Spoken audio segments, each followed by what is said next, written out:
Now, in this video, we will discuss about the different cell organelles that are present in the prokaryotic cells and which are absent in the eukaryotic cell. And in the first videos, already we discussed about the differences and what is the structure of a prokaryotic and eukaryotic cell and what are the differences between these two. Already we discussed. And today we will take some of the special cell organelles which are present in the only prokaryotic cells. So what are those?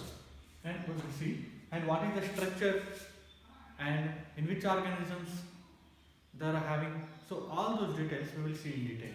Okay. Now, so prokaryotic cells examples. What are those and from where it is started? So all the bacteria and the monerans, the kingdom Monera also a prokaryote. So in Monera we are having blue-green algae, that is also known as cyanobacteria, and mycoplasma and PPLOs. Those are pleuropneumonia like organisms. That is the full form for PPLO, like organisms. So these are all included under prokaryotic cells.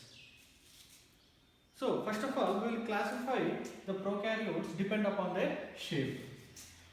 So in prokaryotes we have bacteria as we discussed earlier. So bacteria depend upon the shape. How we are classified the bacteria. So the first one is the bacteria which is present in spherical shape. We are calling those bacteria as coccus. The bacteria which is in spherical shape we are calling as a coccus. And some bacteria are rod shaped. Rod shaped means like this. Spherical shape like this. So the rod shaped bacteria we are calling as bacilli. And the third shape, that is comma shape. That means the bacteria is like this. Bacteria is a comma shaped bacteria. So we are calling those bacteria as vibrio.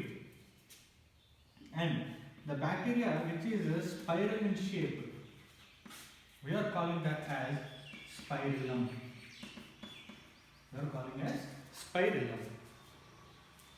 Okay. These are the different types of bacteria depend upon the shape.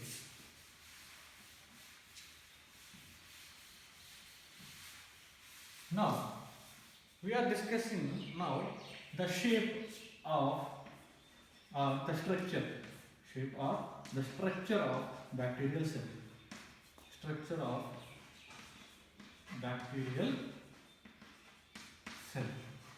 So what are the structures they are having? They have a cell envelope and genetic material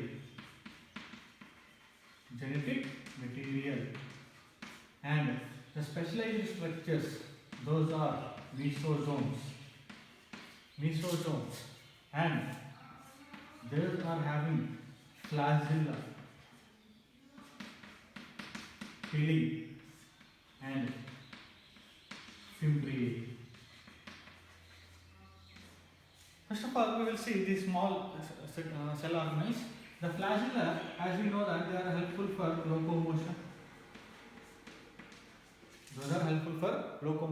And these are also the external structures that are developing outside the cell. Those are pili and fimbriae. And these are not helpful for locomotion, but helpful helps the bacteria cell helpful for attachment purpose. Attachment to the any rock, or if they are entered into the body, then it will help for the attachment to the tissues. For example, bacteria entered in our body. So where they will attach? With the help of pili and fimbriae, they will attach to the host. So that is their function. And flagella is helpful for the movement from one place to another place. These are the external structures. And now we will discuss each and every structure, that is cell envelope, what is the structure, what is the genetic material present there, and what are the mesosomes. One by one we will discuss. Now as a part of that, we will see the cell envelope.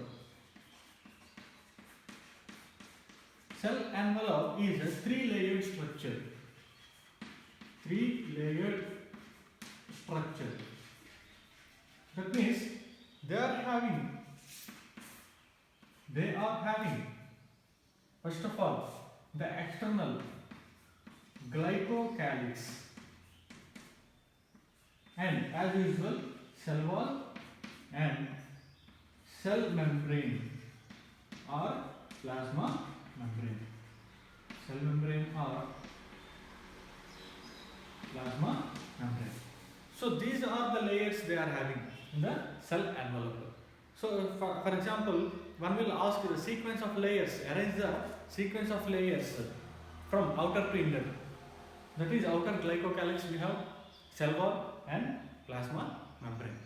For example, this is the bacterial cell.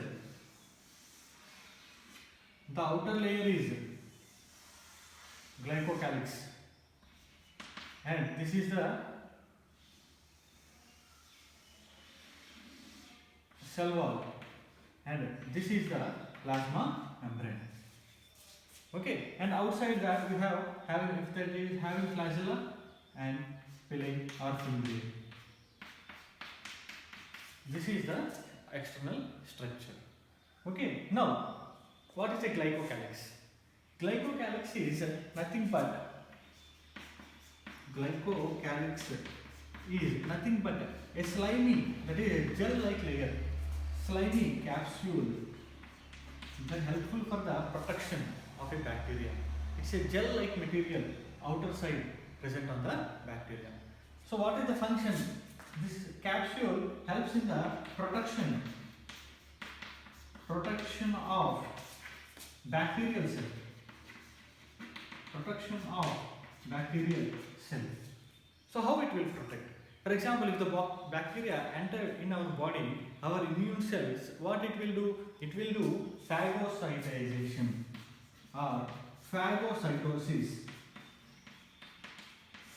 That is, for example, this is an immune cell present in our body. It will come to near to the bacterial cell and slowly it will eat the bacterial cell. It will take the bacterial cell inside and it will release some enzymes and kills the bacteria. So how it will happen? For example, this immune cell is coming here and how it will recognize it? For example, some receptors are present, some molecules are present there. So then only the immune cell of our body can recognize, okay, this is a foreign body, I have to kill it. Like that it will decide, it will recognize and it will kill the bacteria. So this glycocalyx avoids or prevents that recognition. So that what happens, the bacterial cell cannot be eaten by the immune cells. So like that it prevents the bacterial cell from the phagocytosis. And so what happens as a result of that, we will get the disease. For example, a bacterial cell is coming inside. Our immune cell cannot recognize this bacterial cell and cannot kill that.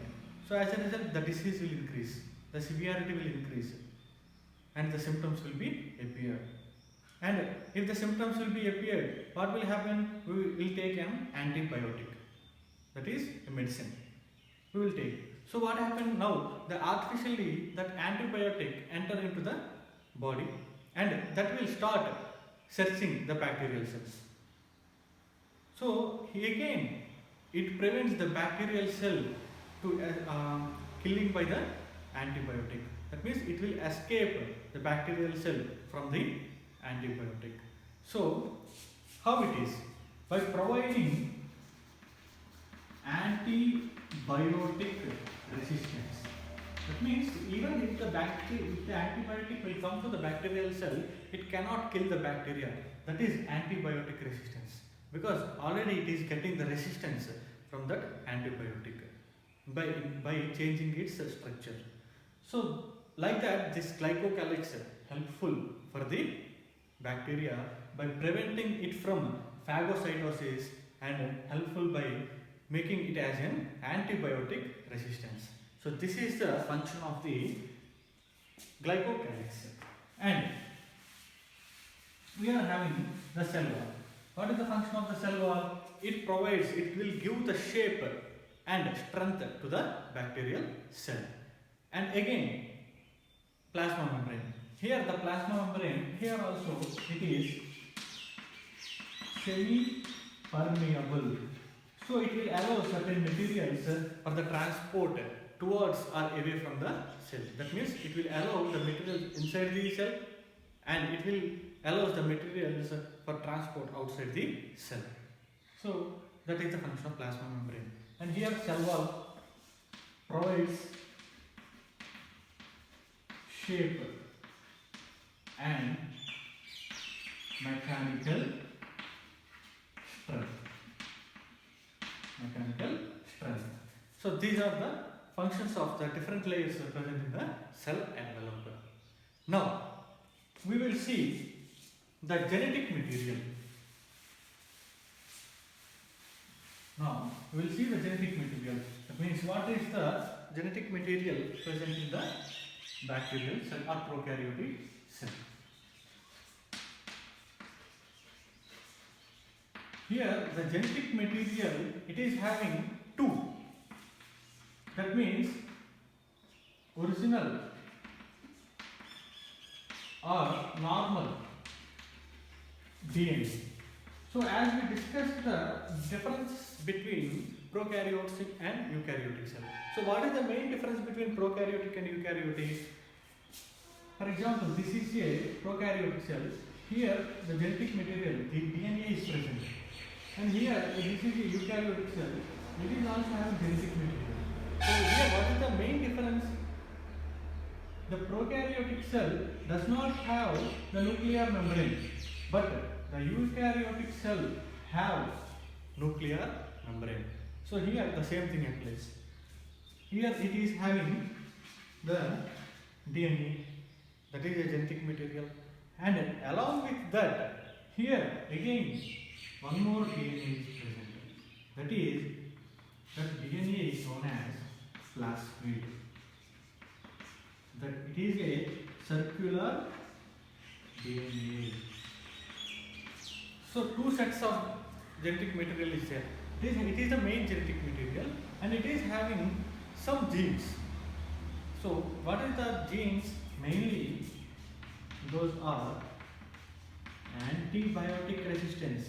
So as we discussed in the glycocalyx topic, how it is getting antibiotic resistance. That means those genes are present here in the plasmid.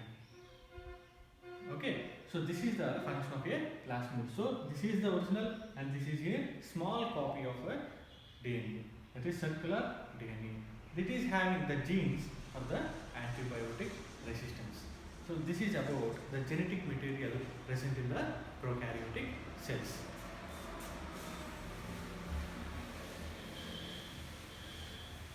And here the last cell organelle present in the prokaryotic cells are mesosomes. What are mesosomes? These are nothing but a circular infoldings, not outfoldings. Remember, infoldings of plasma membrane. Circular infoldings of plasma membrane. So here, this is the bacterial cell. This is the outer glycocalyx, and this is the plasma membrane. So here what happened, at regular intervals or at some places, the plasma membrane is undergone a circular infolding. Not outfolding means like this, but not infolding here. and here, for example, like this. The circular enfoldings of the plasma membrane is nothing but mesosomes. So what is the function of mesosomes? It is having different types of respiratory enzymes that will helpful for the process of respiration. Here one thing we have to clear, respiration is not only taking air and releasing outside. It is not in respiration, it is a breathing process. But scientifically, the respiration is the breaking down of complex food materials into simple food materials and giving the energy, liberation of energy. That process is a respiration. So here it is having the respiratory enzymes that will break down the complex materials into simple materials and releases the energy. Okay, for prokaryotic cells, it is having mesosomes that will helpful for the respiration. So here the functions are respiration, and this is also helpful for cell wall formation. Here it is helpful for the formation of cell wall, and it is also involved in DNA replication process. DNA replication means, for example, this cell has to become two cells. So then first of all the DNA will be replicated and distributed to the daughter cells. So for that function, mesosomes are also helpful. So it is involved in respiratory process, cell wall formation process, and DNA replication process. These are the different functions exhibited by mesosomes. So here now we are discussed almost 99.9% of all the cell organelles present in the both prokaryotic cells and eukaryotic cells. We discussed the structure, we discussed the functions, and we discussed where they are present and what is the significance of those. So here we finished the topic of cell organelles present in each and every organism. Now that is prokaryotic and eukaryotic cells. Now before finishing the cell chapter, we have to discuss about some theories. Those are given by very important scientists. So what are those theories? The first theory is cell theory. First most important theory is cell theory. This cell theory was given by two scientists. Those are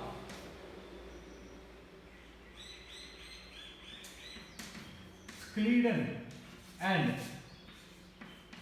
Schwann. So they are given the theory that is cell theory. So what is cell theory? They stated that, they have given a statement that all the organisms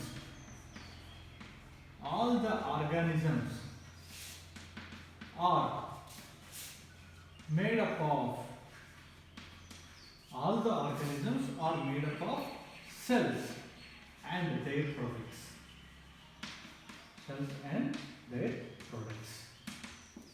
So this is the statement given by Schleiden and Schwann as a part of cell theory. As you know that all the organisms are made up of cells only. So first of all, how we know? They had made a research and they had given this statement. But here the drawback of this theory is they didn't explain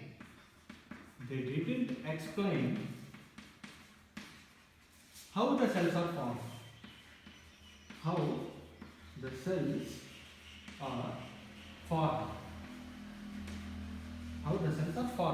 That means they are telling that all the body is made up of cells, but they didn't tell that how those cells are formed.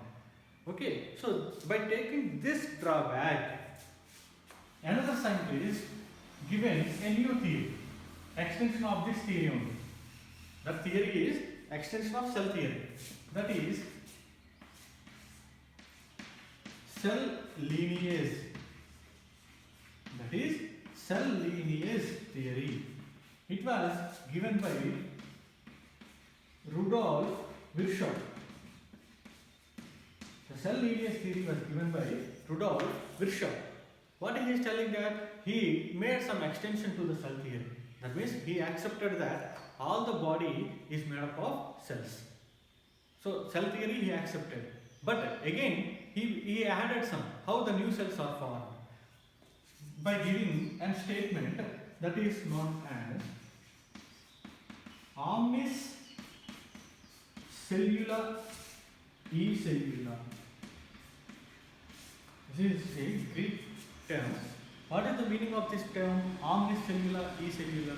That means all the new cells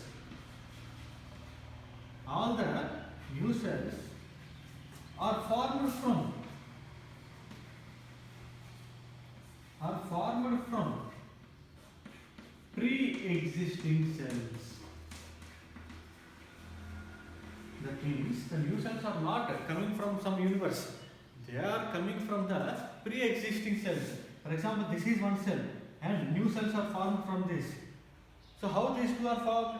These two are formed from the pre-existing cell by the process of cell division. So this is the statement given by Rudolf Virchow by a theory named called as cell lineage theory. In this theory, he told that I accept all the bodies are made up of cells, and those cells are formed from the pre-existing cells. So this statement was given by Rudolf Virchow.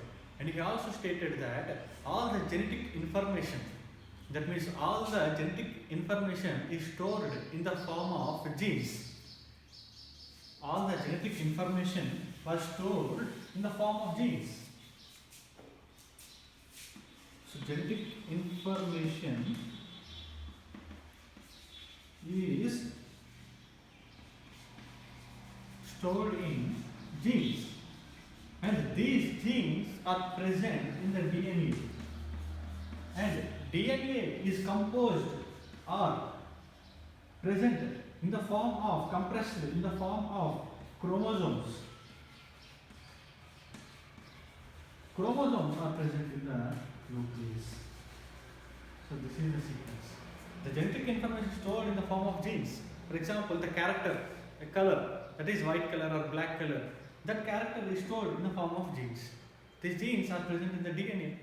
DNA is compressed or compacted in the form of chromosomes.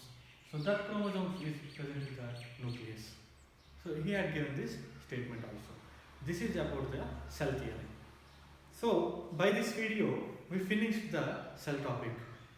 What are the differences between prokaryotic and eukaryotic cell, and what are those structures, and what is the difference between plant cell and animal cell, and what are the different cell organelles present here, and what is the structure of a prokaryotic cell, and what is a cell theory. So by this manner we completed the cell chapter. Now we have several materials, and in that materials you can practice as many as you can questions. Okay, so by solving the questions you develop your knowledge. You have to expose more number of questions. If you have any doubt while solving the different questions from the different sources, you can contact me through my Gmail. We will discuss and we will solve those questions. Thank you so much.